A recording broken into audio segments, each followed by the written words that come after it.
Tamo Singse amtang live mati amtang nambiwa na request tawjariba haijariba na Tamo thank you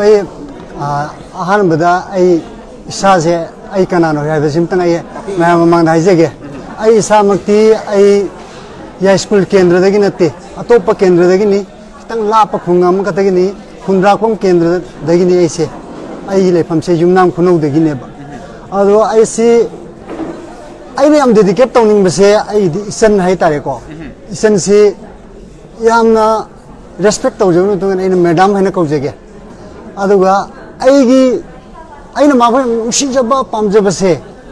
ai di ma bu elected person ama oigi oyu oiroi to adubu ai gi thamoi sidadi ma se MLA oina sude chief minister oina sude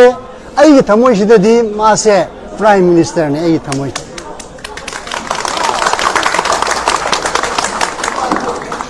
ai samak Narendra Modi gi security oina chahi tara humdoi lerami thamari ma ta ai ai se retire lauba PM gi security sing se aina training loina pije bane adubu aina maunde pamjaru se atai nate ima laibak pu yamna no sijaba manipur kandaba yade haiba thauna se yelong degi hauna mehoron degi hauna history se koina paruba thengnaruba matam sideida ekoina kari thenei lurba tanda tanja sindida ekoi se maitai nongsa ga na di hainei ba ado ekoi je tumna leirba mikam thoktraba maitai nongsa habdo oireba adubu hauba history sing se yengo matamda nupi lan gi thodok sing nupi manipur gi history sing je aru tan pham ni nupi khatana kalakhiba yam nungsigaba thodok athong altane ba adu anirak suba matamda ekhoi kangla dagi army sing assam rifle lauthok ki matam sida ima sing sina nupi sing sina chobo role porkhiba ahum suba tangkak sidi ai sanupi brinda sina manipur se umtang kanmang amgadari bra haibagi wakhal sida ai mangonda yam lupsayeba prime minister na ayonda anirak se ayonda award peba ai gi facebook tu yengaga khangbi gani ai facebook se ai log tawde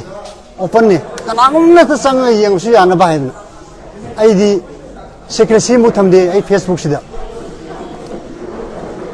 aduna isanupi sida ina lupsa base ngauja base ai isanupi oi char tawi isanupi oi ta gasu mama moi bada matik sare haina khanjaraga prime minister na khud sok tana famin nadana ai wonda award ka ma pi godo ai wonda smani emotional faude adu ngasi isanupi siga ai famin matam sida ai ge tamoi sida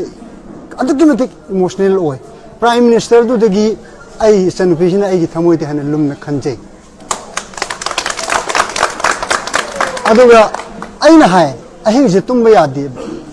aina magi dum ta kari ta goda no hai bas ei khang thong aina lupa lesing ta kun pirudo mai elections de kaim to ogeda badinati adu bo ai se kanagam dana dedication tawde ai se dedicate oina ai sayam khatang bisang ninge na akhoi gi sare ke se da aina ayuk sida phone tawe hai be sei gi thim je si ohen bi nupi sine akhoi da lawriba role se ai mai maming da su direct pal hen bi isem ti ibio na haibi matam se da mayam hano haron aina ayuk ta hai re adugo nungthin pung ani mu ta ka ni ibal oire haina mayek thari ab isei si mayek se sumaina thak pane isei ji gi mayek se su aina khalluba aina no to budu di henjana isei mayek se kakningai yaudaba isei gi mayek se sumai ibrin thawna lingjel na yomlabi na haina chingjau gum pairabi nang na haudokli tumli ba nungsa sing wayel leitra balambam sida achumbagi chaisu paiduna